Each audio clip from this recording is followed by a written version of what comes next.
Um, Welcome. My name is Peter Slimer. I'm the Interim Director of the Saltzman Institute of War and Peace Studies. On behalf of Saltzman and CPUT School of National Public Affairs, I want to welcome you to today's talk on this terrific book, One Israel. What is Israel? Palestine, the one state reality. We have four of the authors from the book. Naomi Weinberger will be the moderator. And I think it goes without saying that personally, I think this subject is timely just about any time in the last years, decades, but it's especially timely now because of the recent political changes in Israel and the fact that we have yet another Netanyahu coalition, which is definitely far more politically to the right. Can I say that? Than just about any in the past. So I think you'll find this a very stimulating, hopefully thought-provoking, maybe even provocative discussion. As I said, Naomi will be the moderator, so I probably should say a few words about who Naomi is. She's a Middle East expert in her own right. She's an adjunct professor here at CEBA. She wrote a book a little while ago on Syria's intervention in Lebanon, the civil war in 1975-76. I took the time to see it, but still out there at print. If you want a copy, it's available, Oxford University Press. It's only $148 at Amazon. And I have a copy if anybody wants to borrow it. I need to promote this book for you, Naomi. Naomi teaches courses on Middle East here at CEPA. She also teaches a course on global governance at the Bigger Center for Executive Education. Previously here at CEPA, she served as the director of the UN Studies program for several years. She started Yale and Colgate. She holds a BA from Russell Street at Barnett and a PhD from here at Columbia. So over to Naomi. Well, thanks so very, very much. It's really a privilege for me to introduce four colleagues whom I have admired for many years. They are here to answer questions from me and from you, our audience, about their important new book, The One State Reality, What is Israel, Palestine? Each of these individuals is both an editor and a contributing author to this volume. They are all prominent political scientists who are leading scholars of the Middle East with international reputations. I will very briefly, individually introduce each of our guests, ask one critical question to each of them based on the individual chapter they contributed to the book. And we will try as a panel to limit that preliminary discussion to under an hour to give the rest of you lots of time to ask your questions. If you haven't yet found your copy of the book, you may start by reading a synopsis of the central argument in the forthcoming May-June 2023 issue of Foreign Affairs, Israel's One State Reality, It's Time to Give Up on the Two-State Solution. So first, let me introduce Professor Mark Lynch. He is Professor of Political Science and International Affairs at George Washington University. His research interests include American foreign policy, media and public opinion, public diplomacy, and Islamist movements. My favorite publication, which I did for all of them, because they've all got too many publications. So I just picked out a favorite publication relevant to our conversation, is The New Arab Wars, Uprisings and Anarchy in the Middle East. In this book, his chapter is the conclusion, recognizing a one-state reality. And my question to Professor Lynch is, you describe at least three essential characteristics of the one-state reality in Israel-Palestine. The first dimension is territory. As you say, all the territories of people are functionally part of the same state. Second is institutional arrangements. The PA, Palestinian Authority, is better understood as an agent of the Israeli state than as an agent of the Palestinian people. And third is inequality of rights, entailing the permanent subordination of one national group by another, with legally enforced gradations of belonging.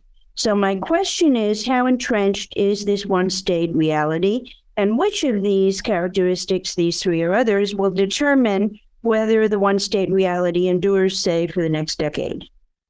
Well, thank you, Naomi. This is it's a real pleasure to be here at Columbia again, and I'm a little bit off because since I wrote the conclusion, I always go last, and so now I have to talk about all the other stuff that they usually get to talk about. So that's fun.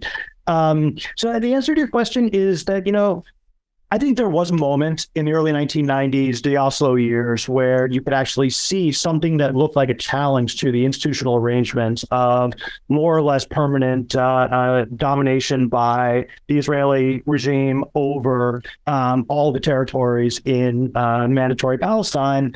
And you could at least see the vision, the prospect of something different emerging. I'm not sure that would actually have been two equal sovereign states, but it would have been something different from what we're describing in this book. Other than that brief moment, there hasn't been a time since 1967 where you have not had full Israeli control over all the territory, including entry into the borders, control over movement within the territory, or basically any alternative to full Israeli territorial control. The institutional arrangements, Palestinian Authority was a change, certainly, emerging after 1993, 1994. And there was, again, I spent years in the 1990s where I was doing work in Ramallah and in Jerusalem and, working with the Palestinian parliament and legislative council. And you could imagine at that point, the PA had been becoming, it was government in waiting and becoming a real government.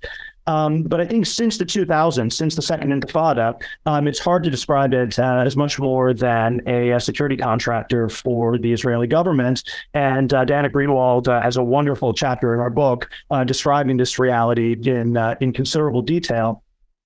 And then finally, the inequality of rights is manifest and obvious to see. It's simply your ability to access the rights and privileges of citizenship, or for that matter, basic human rights to life and dignity, completely depend on your ethnicity and your place within the Israeli hierarchy of rights and identities.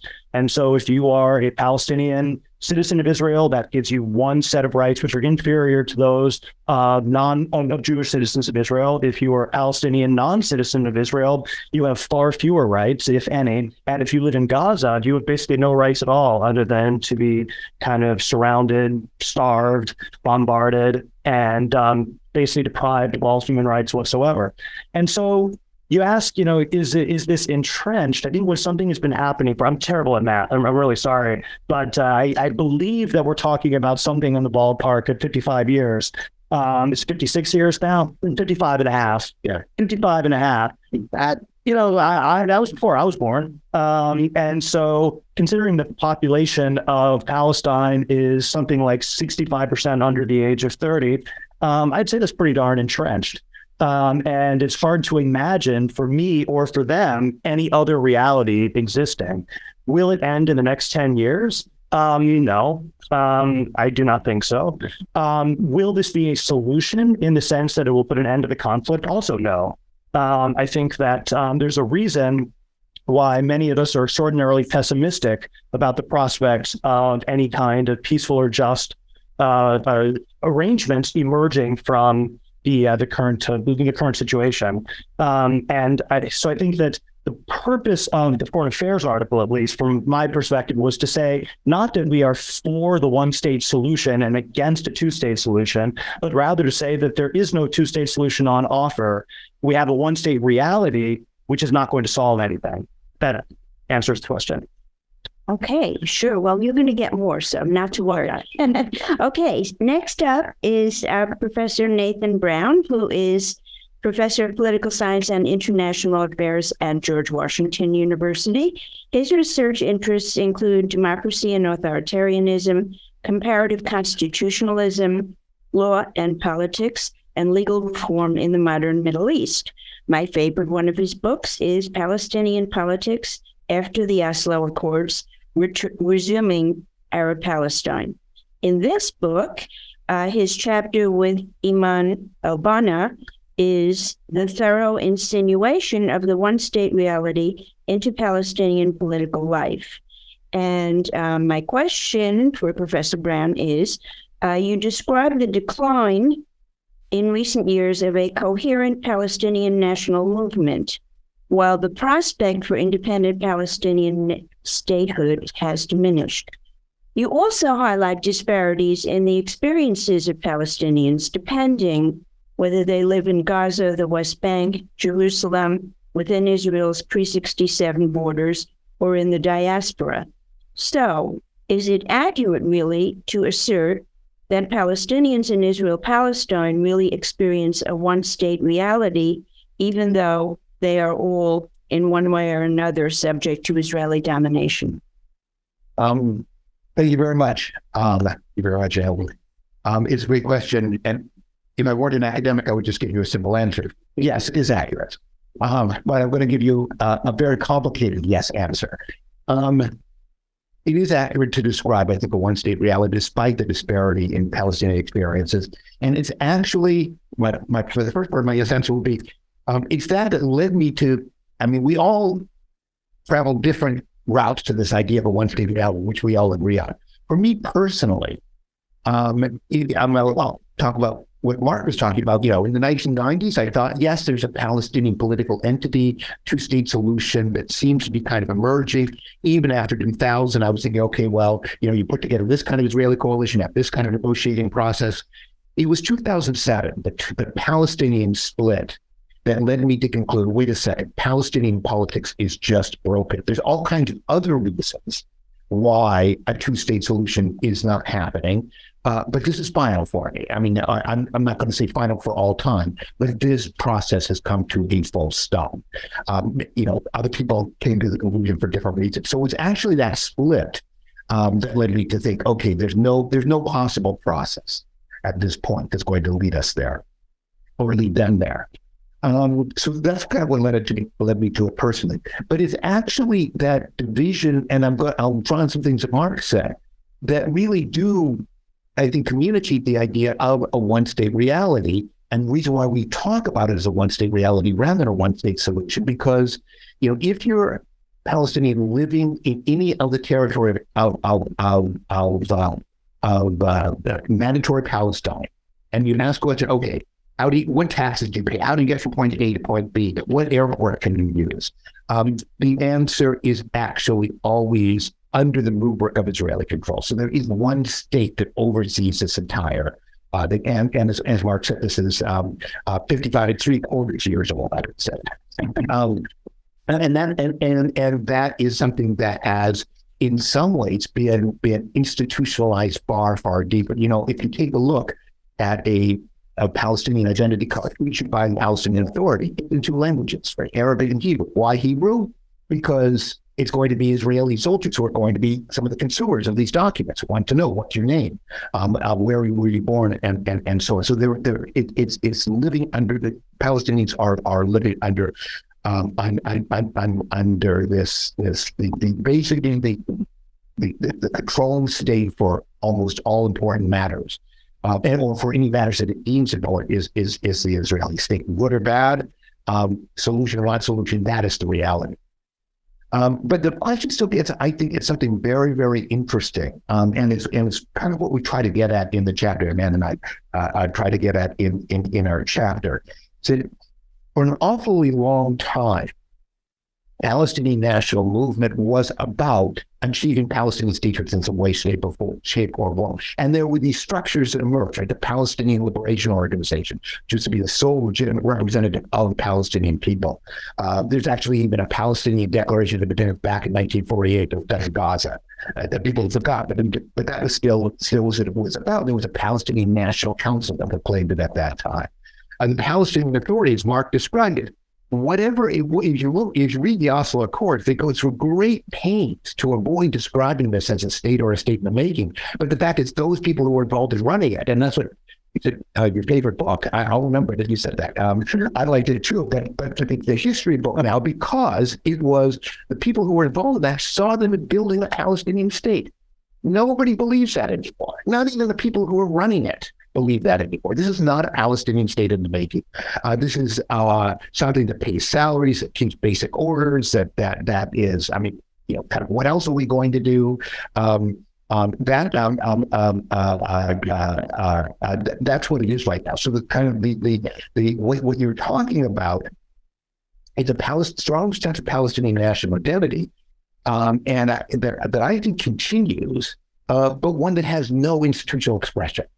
And so your question getting at the various ways in which the Palestinian national community is fragmented, is just a real reality in Palestinian political life. And most of the groups that we're talking about in this chapter are asking themselves not how do we build a Palestinian state tomorrow, but how do we deal with Israel today? How do we manage it? How do we manage the blockade of Gaza? How do we manage getting in and out of various places in the West Bank? How do we hold on to our Jerusalem idea of access to the Israeli healthcare system and so forth and so on? And each one of these populations is internally fragmented by time. Palestinian citizens of Israel are now form this joint list. That's kind of come hard, and a lot of them have come hard about the issue about how to deal with Israel. So Israel just the central reality in Palestinian political life. If there is any hope for change, it's going to be how it is that I think the Palestinian national movement rebuilds itself. And there, I see a lot of kind of activity and talking, but activity and talking that I probably have to be younger in order to follow, because a lot of it's on social media. It doesn't attach to any kind of sustained organization so far. But that's kind of the if there's any vitality in Palestinian national movement, it's in that area. We've got experts in public opinion who does a lot of polling. One of the experts here who wrote in chapter public opinion right here in front row, who wrote some Valley Shineland on this. In my mind, if you want to understand kind of where there's any hope of dynamism, it would be with sort of younger generation talking in ways essentially that accept or understand that the categories and the institutions that the older generations sacrifice so much to build, at least in Palestinian political life, are probably going to have to be superseded by something. What that looks like, I don't.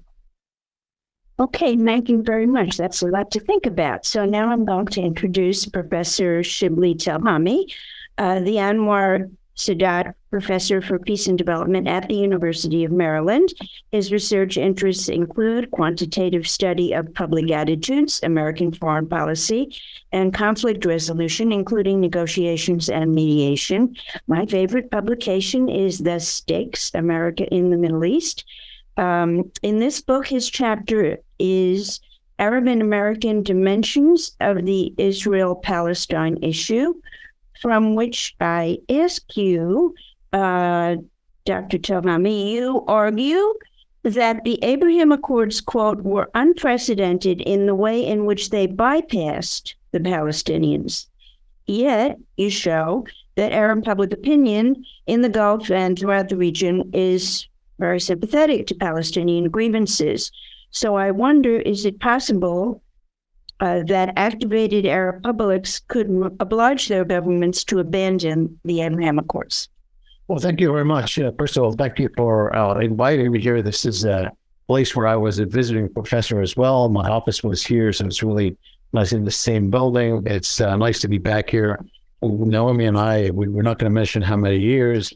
We actually were on a track 2 effort that preceded Oslo, that actually played a role a little bit in helping bring about Oslo, that was taking place from 1992 to 1994 through the American Academy of Arts and Sciences. We were on the American side of track 2 with Israelis and Palestinians that took us to Israel and the Palestinian leadership, even in Tunis at the time.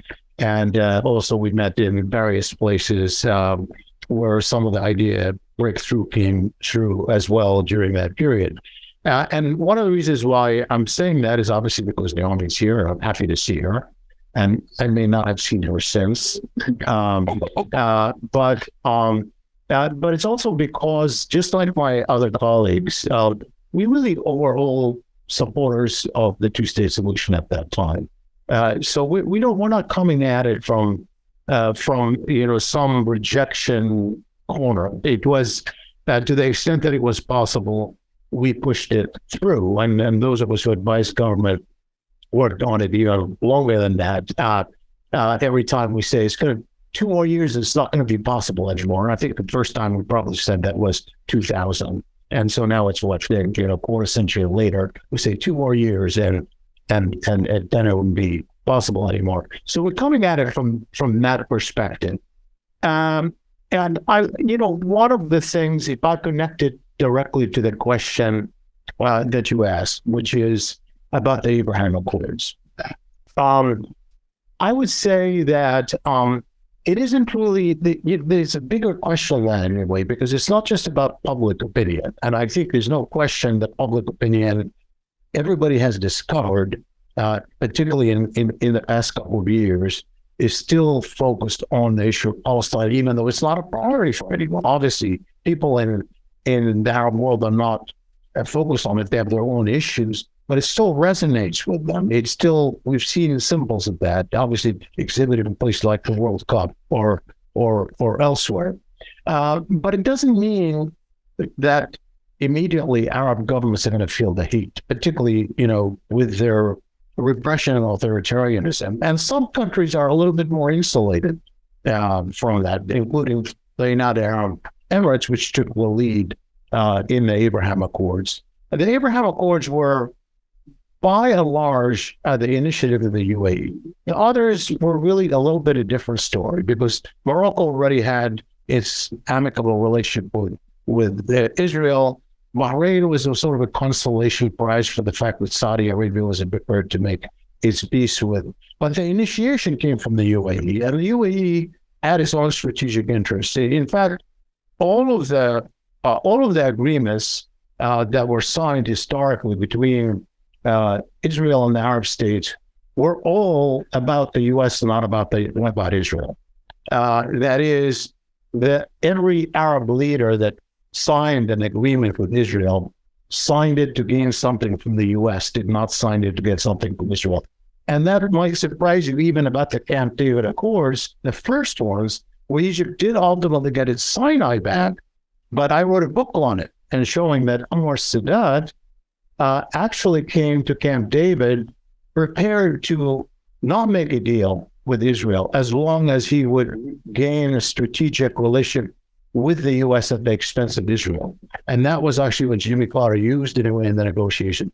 Every single government that made a deal made it as a result of interest related to the U.S. When the UAE saved the Trump administration diplomacy in the Middle East, I say saved them because the deal essentially completely collapsed and they had nothing to show for it. And had it not been for the UAE saying, all right, I'm going to make a deal with Israel, they would have nothing to show for it. And obviously the others would never have followed without the UAE. So it was a UAE decision that was made. And why did the UAE did it? Because the UAE is centered on this relationship with the US. They saved the Trump administration. In fact, I could tell you, I'm finishing up another book with several colleagues on the Trump administration, the Obama administration, and the Biden administration. And we interviewed a lot of people. A high-level official from the Trump administration said, the UAE saved us. He actually used the term, saved us. And in both 3 examples in which the UAE saved the effort for the Trump administration. It's a big favor for Trump because if he had won the re-election, they would have been happy. But they also understood, and this was clear, I wrote about it at the time when they actually made the deal, they basically entered the deal also thinking that Biden might win, but the Democratic establishment would applaud them for it, would forgive them for their relationship with Trump because they made a deal with Israel. Because Arab rulers had made a decision that the shortest path to Washington, whether it's Democratic Washington or Republican Washington, goes through Tel Aviv. And that's the kind of thing that happened. Why am I saying this? I'm saying this because we underestimate the extent to which we, the United States of America, have enabled this unjust one-state reality that we're describing. Because without our efforts, including taking the incentive away from Israel on making deals with Arab states, decoupling peace between Israel and the Arab states from ending the Israeli occupation is a reward for doing nothing, is a reward for continuing the status quo.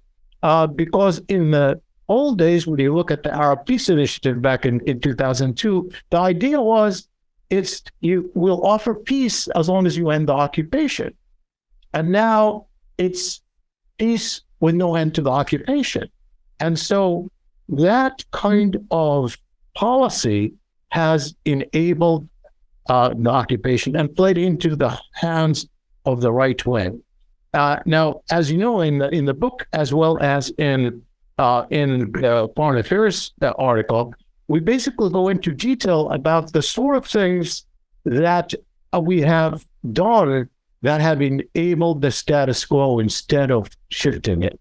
And that the promise of a two-state solution, as we come across as being opposed to, we say we all come from that kind of being supportive of the two-state solution.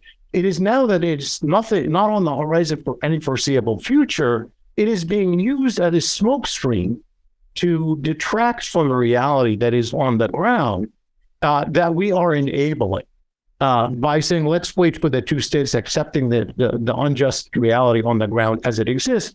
And in the process, it's not only that we're taking away the incentives for Israel to make gestures to end the occupation, to move toward ending the occupation, but we're also shielding Israel when it violates the international law on things like the settlement building, which had been obviously one reason why it has become impossible to foresee a two-state solution in any foreseeable future. And instead of allowing the UN to put terms of consequences for violations of international law, we're actually obviously kind of reinforcing it. So bottom line is that yes, I think that it is the first. It's not that it's the first time that this issue is decoupled from the Palestinian issue. That is that peace between Israel and the Arab state. But it is the first time when the U.S. really worked hard to make sure that is the case, and that is something that has had negative consequence, and I would say played into the hands of the far right of Israel, where we said you can have your cake and eat it too. Okay, to be continued in our Q&A. So now, finally, Dr. Michael Barnett, University Professor of International Affairs and Political Science at George Washington University. His research interests are global governance, humanitarianism, and international ethics. My favorite publication, Israel and Comparative Politics, Challenging the Conventional Wisdom, an oldie but goodie. Oldie. Chapter in the current book. No. You're an oldie but good, Shelley. Chapter in the current book with Lara Friedman, American Jewry and the One-State Reality. And so there you explain that, quote, the one-state reality poses a profound challenge to Jewish Americans' relationship to Israel because progressive Jews are experiencing, quote, a clash of values and divergence of interests with Israeli policies. So my question is, what impact will American public opinion have on the Biden administration's official commitment to a two-state solution for Israel-Palestine? Thank you, and thanks for mediating this, Naomi, and it's great to be here in Columbia. I just say one or two things first about the book and the project, and then a little background to the question, and I will answer your question once you tell me I have 60 seconds left. Okay, so I know. I can learn. So, one of the reasons why we decided to engage in this kind of collaborative project, and this began 3, maybe 4 years ago, was because of our own collective frustration of the mantra of a two-state solution, which we thought was dead anyway. And it became increasingly clear, at least to me, that, this two-state solution was a crutch. It was kind of the opium for the diplomatic class, as long as they could continue to, speak two-state solution. It was like, hear no evil, see no evil, speak no evil. And it was rather, I would say, it was almost like Marx said about history versus tragedy than as farce. And that's kind of how I saw this kind of repetitive nature of flag waving of the two-state solution. And all of us wanted to say, okay, let's assume that's over and we have a one-state reality. Let's begin there. Now what? And this is sort of the beginning point for the volume and a lot of the chapters that are organized around not relitigating the two-state solution and what happened, because God knows that'll be relitigated for the next half century, but rather very much about what does this mean?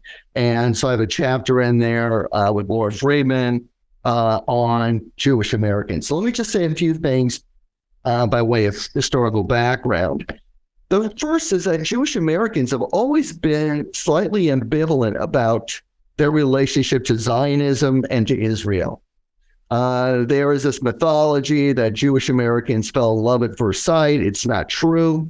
In the pre-1948 period, there was a lot of ambivalence, especially around the time of the League of Nations, precisely because Jewish Americans were trying to integrate into the United States, believed that liberalism was their best hope because liberalism has always provided something of a normative and political and legal cover for Jews who are a minority in a Christian society, Christian world.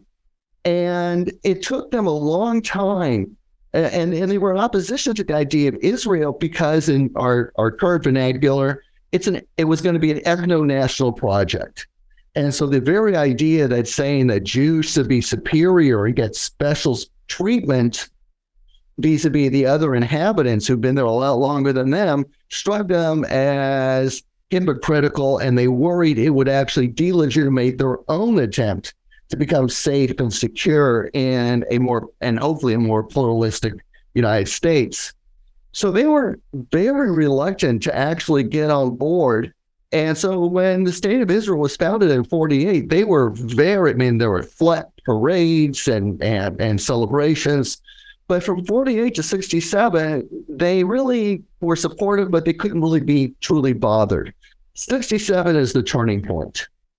As we all know, for anybody who knows anything about Jewish American attitudes towards Israel, that's the turning point. That's when Jewish Americans all of a sudden got Israel fever and began in a process of idolatry in which their identities now, for the first time, become wrapped up with Israel. It becomes difficult then to almost define your Jewishness in terms other than Israel, and you were judged whether you're good or bad depending on where you stood on Israel. And so the community became not just strongly pro-Israel, but emphatically so. This lasted for several decades, but you could begin to see from a variety of polling, and then from the question of the so-called distancing of Jewish Americans from Israel, which began in the 1990s, was the sense that it was beginning to wither a bit, or it wasn't as secure as it used to be. And so what they were able to show, and there's a lot of disputes, was that Jewish Americans were beginning to have some doubts, mainly over policies. They didn't like the settlements. They didn't like, wars of choice, like Lebanon. There were some concerns about the direction of Israel, but they were largely, they could say, they're supportive of Israel. This begins to really crumble with Netanyahu and the bromance between Trump and Netanyahu. And precisely because, as you probably know, Jewish Americans, when asked about their values, come down hard on political liberalism of various sorts and have always tended to vote left or Democratic. And they line up that way. traditionally, except for Israel. On Israel, they line up more conservative than many Democrats do. But beginning in this century, what you began to see was a real, I think, reconsideration. People began to talk about Israel in relationship to Jewish Americans in new ways. And Netanyahu really began to sort of, I think, make this sharper. To the point that by the time of Netanyahu's government, the kinds of things that Jewish Americans care about in terms of Israel and values is about the role of religion in the state, which they realized that they were always being treated as second-class Jews by the Orthodox community, which controls many of the religious institutions. They became worried about liberalism in Israel, and democracy was always secure with it for those in 67 territory, but was non-existent for those outside. And in many ways, what you saw was a debate over the demographic time bomb. That was supposed to be, which was another way of saying, at some point, Israel's going to actually have to deal with the fact that the majority of the population, the residents, are Jews. And what's that going to mean? And we're there. This is where we're at. And the consequence then is that as the apartheid concept becomes more and more acceptable, it is in Israel in many ways, and among Jewish Americans, that's going to lead to a real clash. You can't have the values that Jewish Americans want to claim their own and yet support a state that systematically engages in policies and practices that are designed to institutionalize Jewish supremacy. That's hard. So they're going to have to make some very difficult and really gut-wrenching choices. What does this mean? I don't think it means any, and this is a really interesting point that we've all speculated about. I don't think it's going to mean any major change for U.S. policymakers for a variety of reasons, including the fact that they rather go on autopilot than actually begin to recognize that their policies are dysfunctional and that they need to actually shift them in relationship to the new reality. Jewish Americans, will still be split. The epicenter of power of organized Jewry will remain in the hands of those major Jewish organizations, and so which tend to be more conservative. I don't think AIPAC's going anywhere.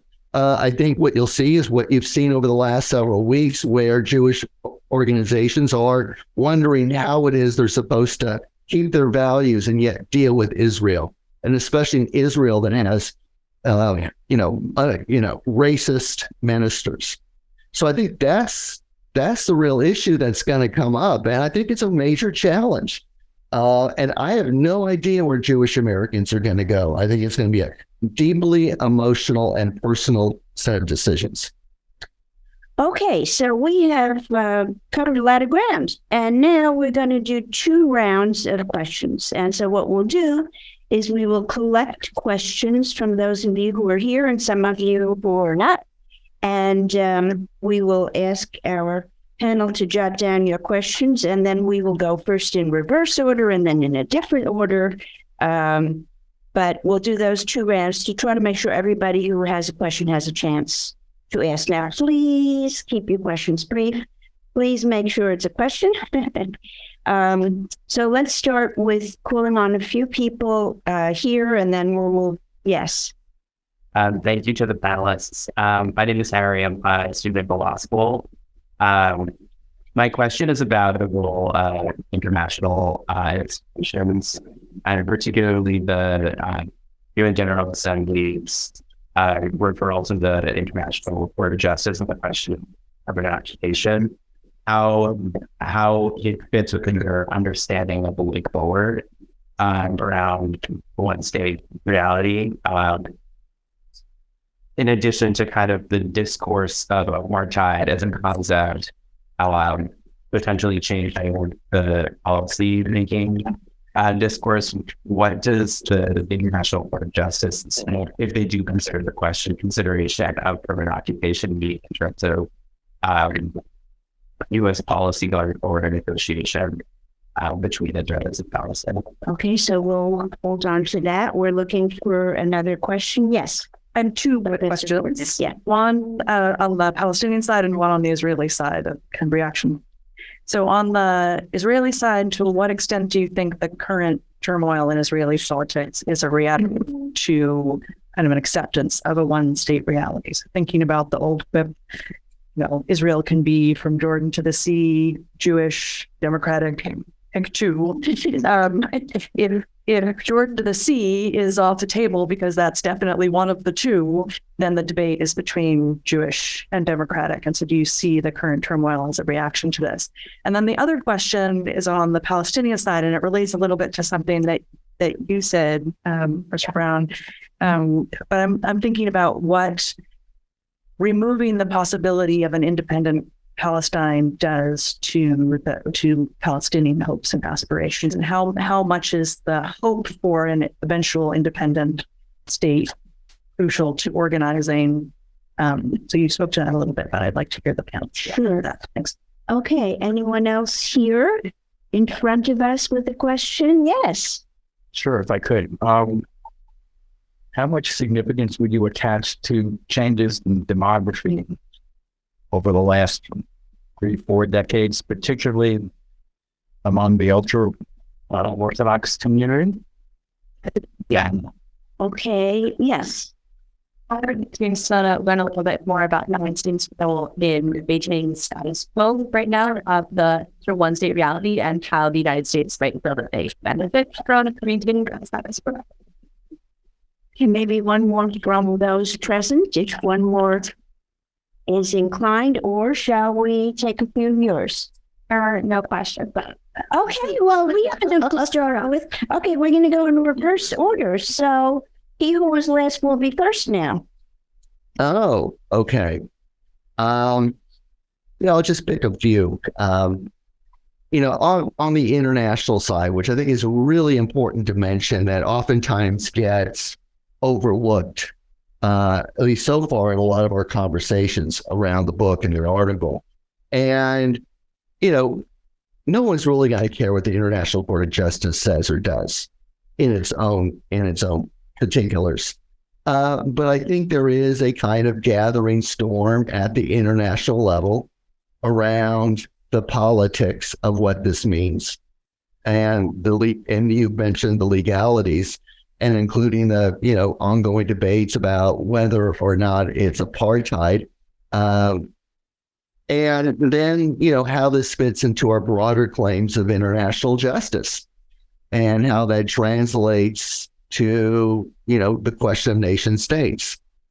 I think one of the ways in which it will translate, or already is beginning to translate, is if you don't have the right of self-determination anymore, then what rights do you have? That's going to become the big challenge for Israel and for the international community. What rights do the Palestinians have? What are the international protections that will be provided for Palestinians that now find themselves systematically excluded, occupied, harassed, and targeted? I mean, these are the big questions I think that are going to be going forward, because I don't see, as a practical matter, the one-state reality going anywhere. I think this is going to be what kind of state it is and what kind of protections will be afforded the Palestinians. And that's not just an institution question. That's going to be multilateral and bilateral. So I think rights is going to be increasingly important. On the second, on Paige's question about pick two, I think the Israelis have already picked. That most Israelis will say, I prefer security over democracy. And therefore, I'm ready to give a lot on democracy if I can maintain my security. And And that's not unlike what most people around the world say when forced to choose between the two. And I think also that's the same question that Jewish Americans are going to be asking themselves. What do I care more about, my Jewish identity in a particular way or Israeli security? So I think this is going to be one of the big question marks. But I think, and even looking at the kind of, weekly protests, they have explicitly told the Palestinians to go home. Why? Because they're a distraction. They're told once again, yeah, we care about Palestinians, but don't distract us from what really matters. And the more you get involved, the more difficult it will be for us to actually mobilize this groundswell of people to try to preserve what little democracy we still have within 1967. So I'll just end there, but but I think the point needs to be emphasized that what's taking place in terms of the protests really are trying to distance themselves from Palestinian questions. Yeah, so I'm going to also just say a few things about the international organizations and international law, partly because it should be clear that in our work, both in the book and in the article of Foreign Affairs, we differentiate between state and sovereignty. It's very important conceptually to come to grips with that, because the state is about control, sovereignty is about outside recognition of that control. And so when we say it is one state reality, we're saying it's about we're describing the control. We're describing the reality as it exists, not that it changes the international status of that control. So, for example, people might ask, does the international community now does it accept settlements in one state? No, of course not, because the international community is passing a judgment about the sovereign control of territory. Israel is still violating international law. The violation of international law in building settlements had nothing to do with two states, although our policy has been referring to it as it's going to undermine the two-state solution. That's not why it's opposed in the international law. So the judgment from the point of view of the international organization, the international community, is not going to shift on the things that are being done illegally on the ground. What it is going to, though, do shift is if we actually look at the one state through the prism of the reality through the prism of one state, meaning you're no longer looking at pre-1967 Israel, which, of course, was a flawed democracy with structural discrimination against minorities, but it's certainly not an apartheid state and would not have been much worse than many other states around the world. That's why I think people say, well, it's flawed, but it's still a democracy. And then there's a temporary control of the West Bank and Gaza, and that's going to come to an end, and then we'll all be fine. But when you shift and put on the bear glass and you look at the entire state as one, and then you can't avoid appealing to the label of apartheid when you describe the relationship between that state and the 5 million Palestinians in the West Bank and Gaza. If that's the case, apartheid is not about South Africa. A lot of people confuse that, right? Because yes, of course it is about South Africa in the sense that that's where the term emerges. But now it's part of international law. It is a crime against humanity. It has certain characteristics about what constitutes apartheid that has no reference directly to South Africa as such. And so if that's the case, that has another implication for groups and human rights organizations, international organizations. So yeah, both the one state reality and the international legality both have consequences for IOs and everything else. One other issue I want to tackle, which has to do with Israeli politics. And I think that I'll just give you an example. So I was at a think tank recently meeting, and a former prime minister of Israel spoke. And the head of the think tank said, well, it's already a one-state reality. And the former prime minister of Israel said, "Oh, don't say that. Don't say that. It's going to happen no matter what. Two states are going to happen. They might take 50 years, but they're going to happen anyway." Just think about the idea that it might take 50 years, okay? This particular person happens to live in Tel Aviv, what they call the Tel Aviv bubble. And so when you look at these protests, there are a lot of liberal people who actually are trying to defend democracy as they understood it in pre-1967, because now it really does jeopardize their own conception of what Israel within the 67 boundaries entails. But it's still insulated. It's as if the Palestinians don't exist. It's still sort of looked at as an outside issue. And even Palestinian citizens of Israel have been scarce in these demonstrations. And many of the liberal organizers, and there are many, obviously, it's been heartening to see, the tens of thousands of Israelis who are liberal, who are taking on the system in sustained fashion. It is something that is really inspiring when you look at it.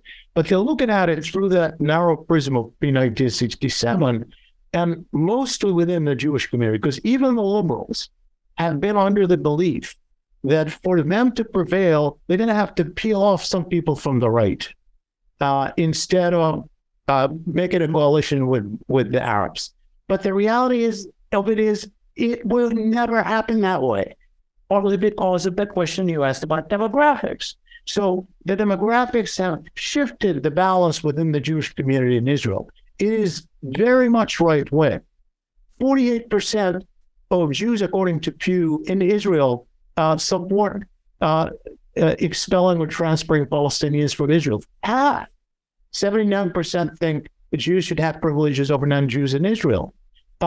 If you peel off the 20% who are Arab citizens in Israel from that coalition, it's overwhelmingly right-wing in Israel. There's not even it's not close. There's no chance for the liberals, the Jewish liberals, to prevail if they're relying on that. That's because of this shift that has taken place, unless they build a coalition with the Arab citizens and then reach out. And sure, there were progressives in Israel on the left who warned that if the occupation continues, it's going to come back and haunt Jews in Israel and undermine the Israeli democracy. This is not a new idea. It's been said many times, but very few people bought into it. Now, we're hearing a few voices being inspired by this now and saying, "We told you so." Is this going to lead to transformation? Maybe among liberals, some of them might want to push for that because they understand it. They might want to tie it to, but their numbers, as I said, the numbers don't work. Their numbers will work only if they build a coalition with Arab citizens. I don't see that on the horizon.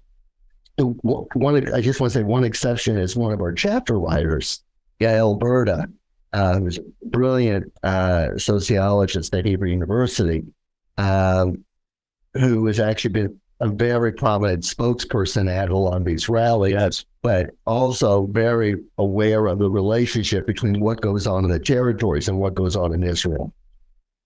It's yours, Mr. Graham. Thank you. I'm going to just address the question about Palestinian statehood. So, and I want to be clear here. This was about a dozen years ago. It was called Receding Dream of Statehood. And it's not about Palestinians repudiating the idea of a Palestinian state. It's just about a increasing scenario. So yes, it looks like it's more distant. But what I'm really talking about is the centrality of statehood as sort of the centerpiece of the national movement has just gone way down. And a lot of reasons for that. The state that was kind of emerging during the Oslo period looked a little bit ugly. Internally, it looked kind of truncated. How do you get from Gaza to the West Bank? Are you going to control airspace and get entry and exit and so on? And so I just don't think it's the animating force for the Palestinian national movement anymore. It's not that Palestinians would say we don't want a Palestinian state. It's just that's not what it's about. So one of the reasons why I have got a co-authored chapter and I wanted to write it with younger Palestinians is because what are the other Palestinians talking about, right? They're not talking about the PLO or, you want to talk to us, you have to talk to Mahmoud Abbas and don't try to, the discourse of earlier generations of the one legitimate representative, and so when you see it in the UN and that sort of thing, that just doesn't excite people. So what are the debates that they have? One week you sort of heard a little bit. There's a lot of talk about like we need to move to a rights-based discourse. That's common, especially among some more indigenous people. A lot of debate about tactics, I think, but more about strategy. And a lot of the debate that I hear is we need a national strategy. We don't have one. So a lot of discussion about that. What do you do with these old structures that are kind of littering the sort of political floor? Like the PA has people just checked out of as an expression of Palestinian national, the Palestinian national PLO. The idea of reviving the PLO. So nobody talks about the PLO as an existing structure, but is there something we could do to revive the PLO? And the other thing that's real interesting is an increased interest, I think, in sort of internal transnational advocacy. When I first heard of BDS, I would hear about it from pro-Palestinian activists, and I'd ask Palestinian in West Bank, and they said, "Oh yeah, go ahead and be DNS all you want. We've got other problems." And now, no, there's a lot of investment in it. There's a lot of kind of mutual reinforcement within Palestinian society of like, not dealing with Israeli institutions and so on, not being what is being sort of tracked into it. A lot of interest in transnational solidarity that isn't necessarily even Palestinian, but pro-Palestinian. They're not necessarily Palestinians who are involved in it. So that's where people's attention is, and that's where their debate is. In terms of where this is going, I mean, the most frank expression of this I've heard from one Palestinian activist, I don't know how many people he speaks to, but he basically just says, one state, two state, 50 states, I don't care. I want rights. I'm not sure if many people would be that frank and that direct, but again, the sort of, do we want a single state? Do we want a two-state? Those aren't on the menu, so who cares? And that might go slightly too far, but only slightly too far. Just one other thing that I want to say about the discussion about Israel and the current moment in Israel. I mean, I agree kind of with what's been said. I'm being sort of, as an analyst, of kind of unintended consequences. So yes, this is a movement. It is not really about what we're talking about here, about the one-state reality. But I think there are repercussions for what's going on in Israel. One is that a lot of the debate I see, and this is where demographics of the debate, there's really a sort of, I think, polarization in Israeli society, and a lot of it is oriented not simply around like military service authority, and are they being discriminated against, or are they burdened on the state, and that sort of thing, but really kind of, well, what are Israeli state institutions there for? Are they there to kind of serve the state of Israel, or are they almost like the armed wing of the Jewish people, which they are for people like Ben Gvir? And that's appropriately. And so a lot of the dispute that you see is really kind of, I think, the establishment against kind of a populist right. And how that plays out will have implications for the one-state reality, even if it's not explicitly on the agenda. But there's another thing that's going on in Israeli life that this moment, I think, obscures a little bit. And that is a deepening of tensions within Israel. When you listen to Ben Gvir, I mean, he talks in a language that reminds me, and I'll show my age, of how racist American politicians talked in the 1960s. They won't say, he will say racist things about it, but what he'll more often say, now that he's talking to a broader audience and other people listening, do you want your daughter to go to a shopping mall and be harassed by those people? That's the way he talks, right? And the Palestinian citizens of Israel are getting a fairly clear message that, yes, they are welcome to stay in the state so long as they're loyal to a state that is not loyal to them. And the tensions there, I think, are ones that we saw explode in May of 2021. I think it's a simmering issue in Israeli politics. That is, there's an ugliness to what the current government is in. This idea of a national guard, which came up a little bit ago, is really about the idea of of patrolling Palestinian citizens of Israel in the Negev, in mixed towns, and so on. So there's something going on there, which is not directly related to the protests, but I think has long-term implications for how it is that Israeli citizens deal with each other that we need to pay attention to. Okay, and finally, Weinberger. I've been Nathan's colleague for 15 years, been in a lot of panels with him. One of my favorite of his lines is, "Everything's already been said, but not by me." I think just keep it that way. Oh, Well, I mean, the one question that wasn't really addressed, I think, was your question about, kind of the U.S. role in sustaining. He's talked about this quite eloquently. And I would say this from sitting in Washington and watching that, I think that very much, as people have described here, it's all just about managing things at the lowest cost. Basically, it's like not letting this get over the radar and distract things, because there are more important things to do. Ukraine, China, whatever you think that is. And there's very much a managerial approach to what I see in the current Biden team. They would prefer that this not be happening at all, and that to the extent that they respond to it, it's about trying to find ways to put the fires down without having to change what they see as. I mean, there's very little benefit to be had in moving away from the two-state solution if you're Biden, and a lot of cost to be paid. So why make that change? I think that the people on the inside understand this. When I talk to them, this is not a problem of incomprehension or of not being able to see the facts. It's more about, the old line of, it's very difficult to convince someone of something if their job depends on them not knowing it. Right. And I think that the policy's not going to change. So they would prefer to simply keep their analysis in line with the policy not changing. And then there's a lot of that to that. But listening to Nathan talk about the disappearance of Palestinian horizons, go back to a period in probably around 2007, 2008, when I was in the West Bank talking with people who were organized. These were Americans, Jordanians who were training Palestinian security forces. And what you would hear from General Dayton and people like that were always like, this isn't going to work in the absence of a political horizon, right? These people don't want to be security subcontractors to Israel. They want to be the foundation of something which has to have a political horizon towards a Palestinian state. And again, this was 16 years ago.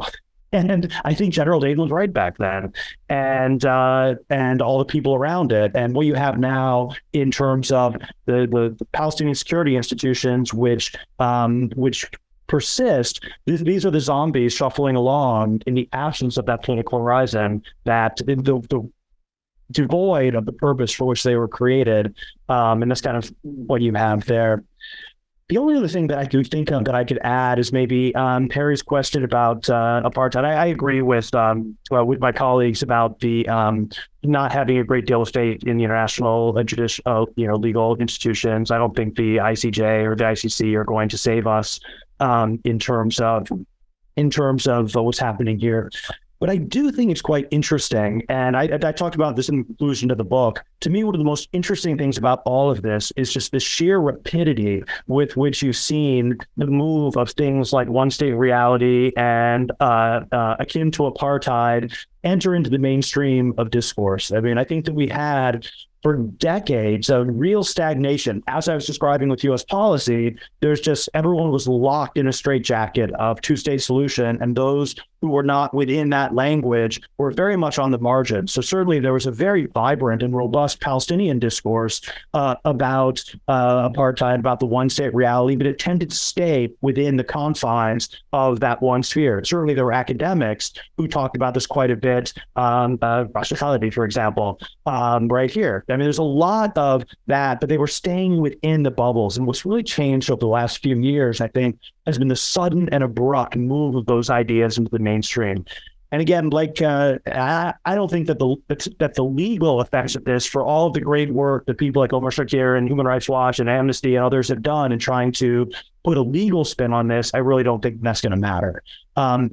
But in terms of changing general taken for granted conventional wisdom, I think those changes have been unbelievably rapid. And they certainly haven't gone all the way to, this is now what everybody thinks. But it used to be that there was basic conventional wisdom taken for granted. It's about the nature of the reality in Israeli occupied territories, and that doesn't exist anymore. I think that what you're seeing now is a much more open, rhetorical and discursive battlefield in which ideas that used to be a taboo are now fairly mainstream, and ideas that used to be taken for granted now kind of get a roll of the eyes. And that's a big change. What it leads to, I don't know, for exactly the reasons that I stated in response to your question. Nobody really has a political interest in acting based on it, but it's harder and harder to pretend that we don't know, even if your interests depend on not knowing. Okay, thanks so much. Now, we apparently do have from our online guests a few questions, and the rest of you get ready to ask some more. We're going to gather some more questions to give our speakers another chance to go at it. Yeah, one question. Did the concept of the two-state solution dissipate at the death of Yasser Arafat and the rise of Hamas? Okay, so we'll find out what our speakers think. Who else? Yes, well, someone who didn't have a question goes first.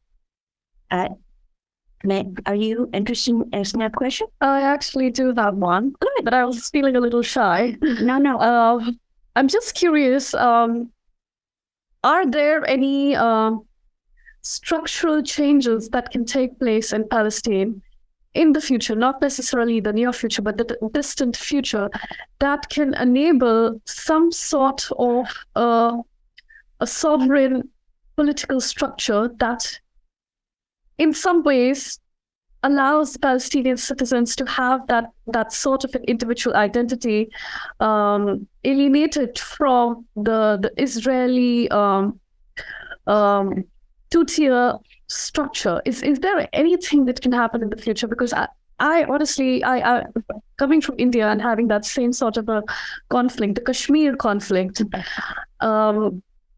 from what I remember while studying in India as a child, was one of the best ways for Kashmir to be truly conflict-free was to have the single nation-state identity for Kashmir, which is independent of Pakistan, India, or China.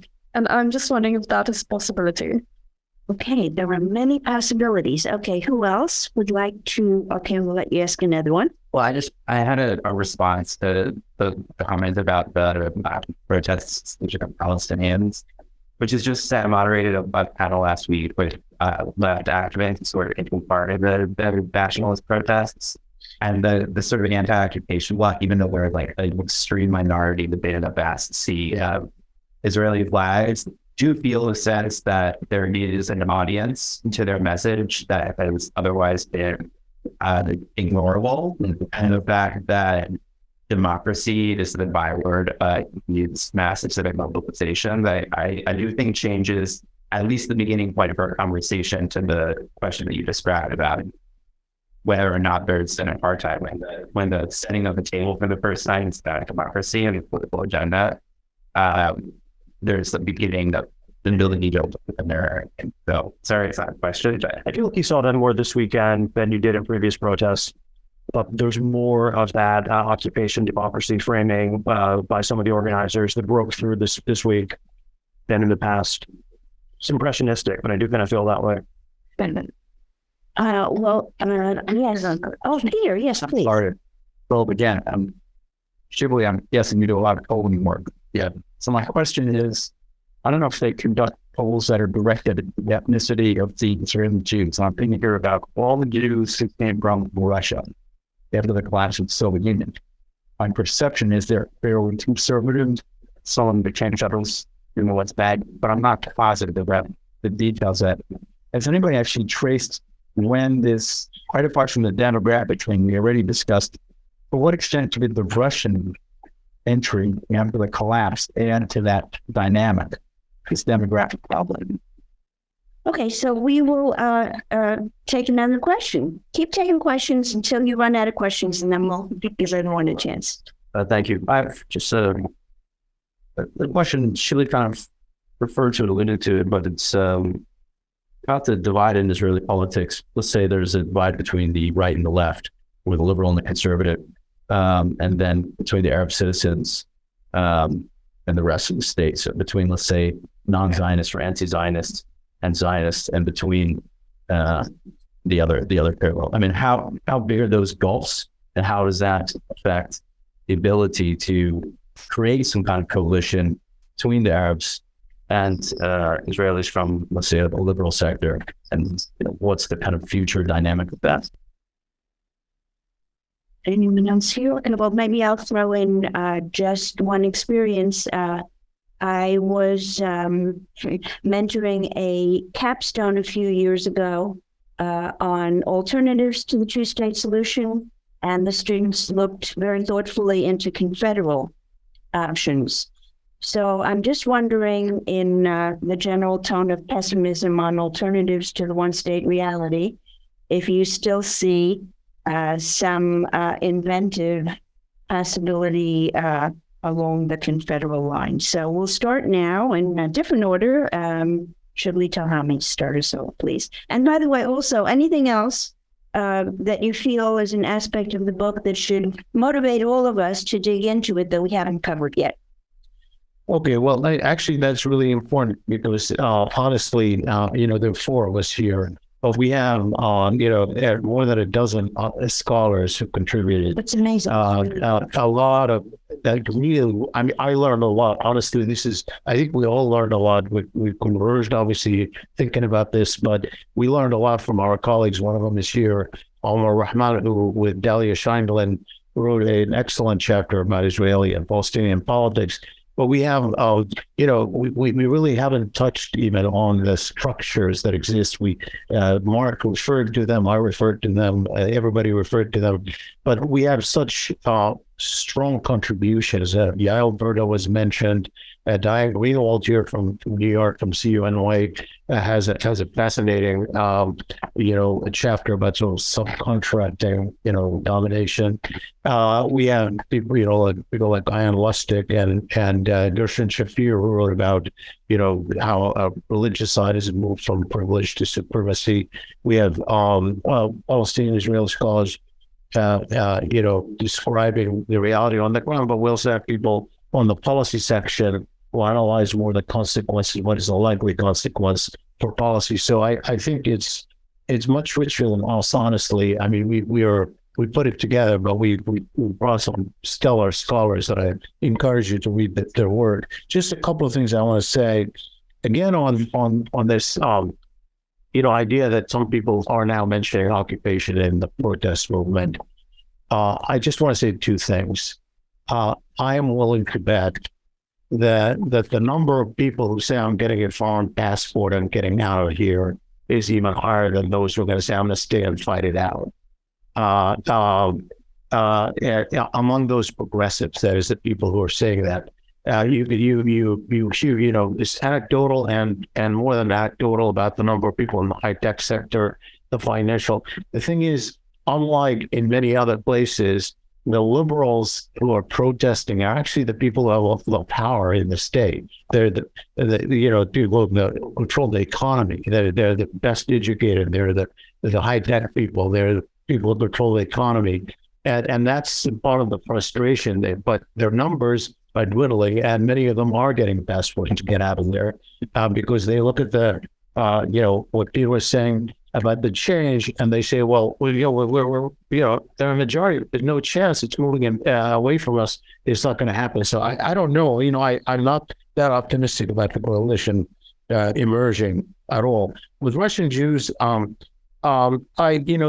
is it's a complicated story with Russian Jews because, as you know, many of them are secular. They're not. While they were originally, kind of more Catholic than the Pope in terms of their kind of commitment to greater Israel nation on the right.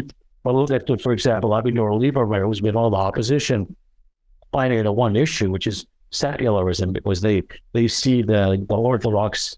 Really, most of the stuff is about the power of the Orthodox over time. But more than that, obviously. But I don't think the Russian issue has been the dominant issue in the shifts that took place in Israel. Just one last point on the Confederation. I don't, we don't propose a solution like whether it's one state or two states or confederation. I don't think confederation is a solution to anything because you have to go through two states to get to confederation. So it doesn't solve the problem. It might be like a desire where you could say, oh, this looks good, and I would embrace it and confederate, support it, but it has to. It's not really a question about what the outcome is. A one state outcome with everybody equal sounds good to me. A two-state solution with two sovereign states with everybody and two democratic states sounds good to me. A confederation where everybody has equal rights sounds good to me. I don't have a problem with it. It's what is the path? And confederation doesn't give you an independent path that you say, let's stick with the confederation. So it's a distraction. It ends up being another smokescreen. Right, rather than, two states doesn't work, so let's work on confederation. No, sorry. It's the same path, and the clashes are there. We are moving to Michael. Yeah, few points here. One is on the protests and the possibility of let's say, a cross-national linkage in terms of activisms between Israeli Jews and Palestinians. I actually asked that question a couple of weeks ago to a couple of prominent human rights activists from Israel in DC. And they looked at me like I had just said, I'm the god, or I'm one of the gods. I mean, they looked at me like that was the stupidest question they had heard in a long time, which it might have been. And because, it wasn't just simply, and as they explained, it wasn't just simply that those around the streets don't have any, are strategic and want to keep everything focused on the single issue of the courts.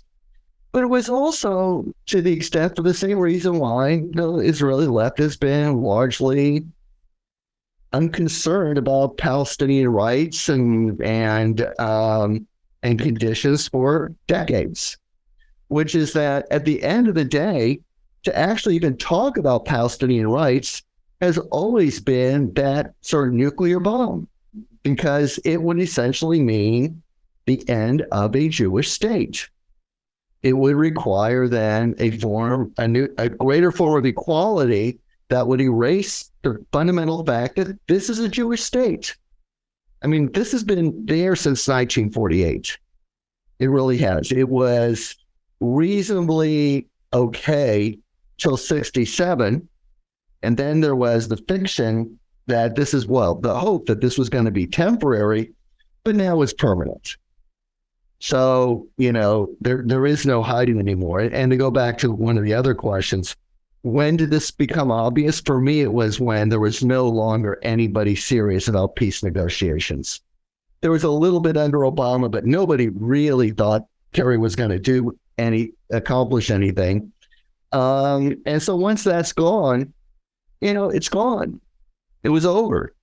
The second is that, there's that hope that, there will be now, Netanyahu's poll numbers are so far down that there will be a new opposition that will come and will push Netanyahu and all those, religious right allies out of office.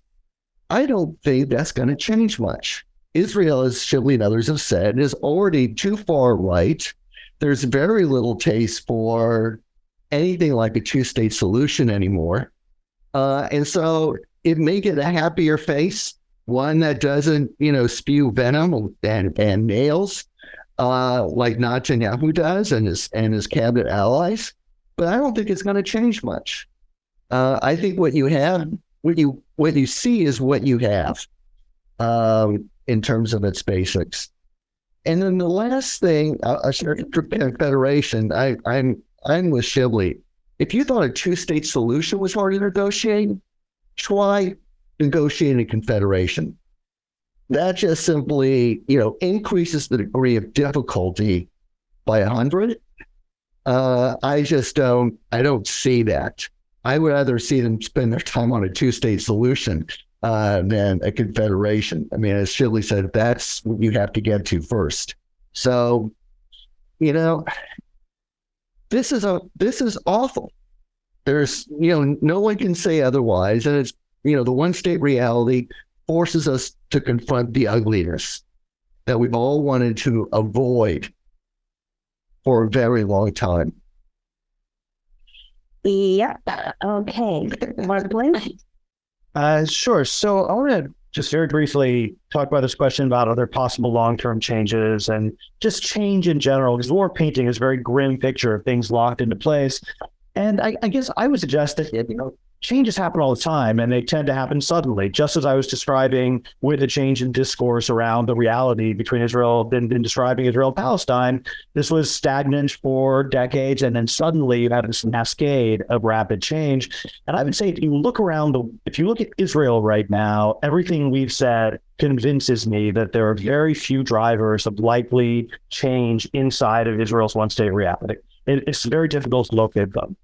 On the other hand, if you look at the world right now, this is not a stable world, right? We are undergoing dramatic changes in the global balance of power, the decline of U.S. primacy, the rise of some kind of multipolar world, the increasing independence of regional powers, not just Middle Eastern regional powers, like India, for example, playing more of a role in the Gulf, China in the Gulf. All of these things suggest to me that if you think about the relative stagnation of the Middle East over decades, a lot of that is embedded within U.S. primacy, and kind of the United States being kind of the glue that holds all of this together, holds it all in place. U.S. primacy is rapidly declining. I'm going to appeal here to the Columbia realists and the SIBA realists. That structure actually matters. International structure actually matters.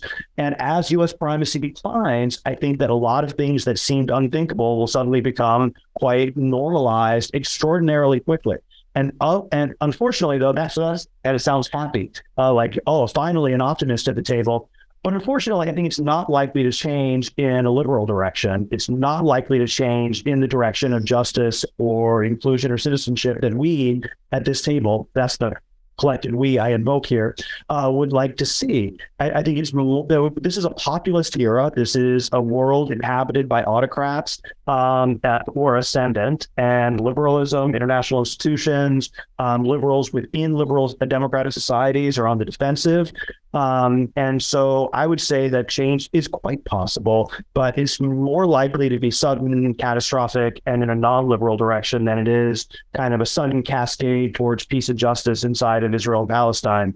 So that might even be more pessimistic than Michael, but I do think that it's important for us to keep in mind that a lot of the continuities and structures of the Middle East are very much shaped by the fact that this was the locus of U.S. primacy, globally speaking, and it no longer is. And I do think that matters. Okay, Professor Brown, we are counting on you to save us. So let me first look backwards. It's a question that doesn't address kind of when did the two-state solution die? We've got a couple chapters that are a little bit kind of historical and very interesting. Nair has one. So Shapiro should have mentioned has one kind of religious. I did some nationals, but the book doesn't really centrally address it. I'm going to just address it personally in my own terms. I was actually speaking with somebody who was a peace processor. This was like last week about this, and the answer I gave him, which he didn't disagree with, was there are two moments. And I'm not quite sure which one. Number one would have been the first election of Netanyahu. The idea of the peace process, I mean, I'm Ben with Mark. We focused on the peace part, but the process was actually, the idea was we would have some kind of momentum building or trust, solutions that were not thinkable yesterday would become thinkable, and you would have essentially political elites invested in making this thing happen. You mean 96? Yes. So then you have an Israeli leadership that comes in that will not commit itself to this, and is actively trying to undermine it. I'm not going to have footnotes. It's just explaining why to his conclusion. But Netanyahu never committed himself to Oslo. He always said, "Well, we'll implement it if the Palestinians do," and so we basically had an unraveling. So it may have been that, and I'm not quite sure that the peace process ever recovered. The nail in the coffin for me, however, I didn't see it that. When I Okay, so Palestinians once had a leader who actually had gone to the UK and written a dissertation on comparing Islamic and Jewish daily prayer rituals for women. And then he came back and he wrote a book on Islam and the peace process, which was basically saying, look, we have to realize we're not dealing with crusaders here. The Zionists burned their boats. We're going to have to deal with these people. That man was Nasser al-Din Shah, and he's the person who Hamas designated as deputy prime minister. When Hamas came in, when Netanyahu came in, the U.S. response was, well, we've got to kind of rope him in and get him to do this, sign the Hamburg Agreement, and we get him to avoid repudiating Oslo. We've got to kind of and the reaction was Hamas was the exact opposite. We've got to bring them down. And I don't know whether Hamas could have been brought in, but I know it wasn't tried. And I know I think it was a long shot, but it wasn't necessarily impossible. So that's why I say 2007 for me was when I said, okay, this cannot happen anymore. So whether it was 96 or whether it was 2007, I don't know. But that's a period which I personally concluded, okay, the peace process is dead. The two-state solution is dead. Looking to the future, and kind of Remember, you're supposed to give us. Oh, okay. I will give hope, but I won't be complete. So I guess I'm kind of with Mark. Yes, change happens suddenly, but it's not going to happen anytime soon. Okay. I really actually like the question about Kashmir. I like it and I don't like it. And the reason I don't like it is because I always say, we've got to stop thinking about like Northern Ireland, South Africa. We've got to start thinking about these intractable situations. And I mentioned Kashmir, and then there's somebody who knows something about in the front row. So you're shy, I'm shy. I'm not going to say anything more about what Kashmir teaches us. But I think we are in a situation. Let me switch it to somewhere else, and this also kind of deals with the question about confederation, where I hear us basically saying similar things. Yes, it's possible to think of all kinds of situations that are much more just than the present. The problem is how to get there. And I don't think we are at a time when concerted and conscious political action will get us there. When I think about this, I won't go to Kashmir, but I will say, okay, how did formal Jim Crow segregation end in the South? And if I were to explain it, I'd talk about things like the Great Migration and the growth of federal power and sort of long-term social changes. And that's what I think we really have to look at right now. If I would sort of mention one chapter here, it might be another Schellis where he talks about sort of changing conceptions of the whole land, geographical conceptions. So that's where I come back to when I hear questions about demography, when I hear questions sort of about terms of sort of long-term social and ideological changes, those are the things we have to pay attention to. And where they lead, I don't know. But the over-concentration upon short-term diplomacy right now will be a way to make things better or worse, to obscure what's going on, to heighten attention to what's going on, but it's not going to get us to confederation, to one state, to two state, to 15 states. It's not going to do anything like that. When change happens suddenly, maybe 20 years from now, 30 years from now, 50 years from now, it will be because of long-term forces, which we can probably see now, but we're probably blind to. As that passes for all. Okay, well, basically, we've managed to stimulate another question now. We have a little time, so let's do it. Scott, more something question, because I actually written a big paper on confederation for Brookings back in 2020. I'm writing one now for Princeton and USIP. I agree that there's no pathway to confederation that's distinct from a pathway to anything else. At the end of the day, it's about changing the cost-benefit calculus for the Israelis so that the current status quo is no longer tenable. The majority or the bulk or the center of Israeli life. I would only quibble with the sense that if you look at confederation, you have to see it as a new tool set to resolve the situation that two states does not do. So you don't have to get to two states to get to confederation. So even though it's a constitutional framework of two states that come together. So I think there's a bit of a difference there. Well, what my students did is they looked at 3 issue areas. I read that. Good. Good. And so water, for example, where there's ongoing cooperation functionally, and that sort of creates mechanisms for power sharing, which are clearly beneficial to both communities. The capacity to disentangle citizenship from refugee status in terms of that one could be a resident of Palestine, or the Palestinian state. But settlers wouldn't necessarily have to be evicted. Of course, they could choose to vote in Israel and vice versa. Right. And that would lighten the burden on that. And Jerusalem, where there's no way to unscramble it. So I like the way you put it, that you don't have to go through to a successful 2-state mechanism to get to a confederal mechanism, but without the political will. I mean, Ian Lustig, in his book Paradigm Lost, was counting more on an upheaval in electoral politics in Israel, part of which did involve Palestinian citizens of Israel becoming integral, non-Jewish citizens of Israel becoming integral to coalitions in a way that liberals opening up the political system might welcome. Nothing looks very optimistic right now, but some of us want to hold on to. Well, one other question I can clarify my first question that didn't get answered, and that was about the gulf between non-Zionists and Zionists. There's a lot of talk about building this coalition among Arab citizens of Israel and the left in order to kind of overtake the right. But is it possible? Is the gulf between non-Zionists and Zionists wider, as I see it, than between liberal Zionists, quote unquote liberal Zionists, and religious national Zionists? And is that ever going to change? Could you ever bridge that gap between a non-Zionist or anti-Zionist Arab community and the left? Because it seems like the other side is much closer. Ultimately speaking, despite their differences. Can you give me a better sense of who you're talking about when you say non-Zionist versus The 20% of the population that's Palestinian Arab citizens in Israel who are anti-Zionist or non-Zionist.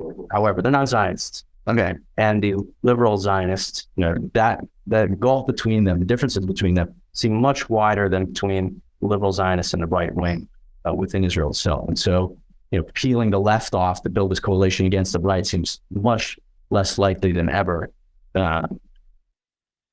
Yeah, I mean, What that ultimately means is, again, what you were saying earlier is in the death of the Jewish state, because if you're going to bring the non-Zionists in, then you're ultimately creating an equal state.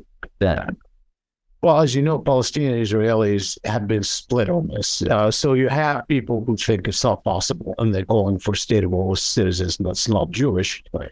But the majority actually have been fine with finding space to partner with all the following, including ones I've done there, to partner. And the mainstream parties that won a lot of seats and have been prepared to work within the system, still embrace the 2-state solution, still do. They haven't shifted their position while calling for, obviously independence for the Palestinians. I think the test was the election just a couple of years ago when they won 15 seats as a united joint list. And they were counting on the liberal Zionists and centrists to bring him in to make that decision when they felt betrayed them. And that actually was the moment when I think may have shifted the balance within Palestinian Israeli thinking about whether it is really doable.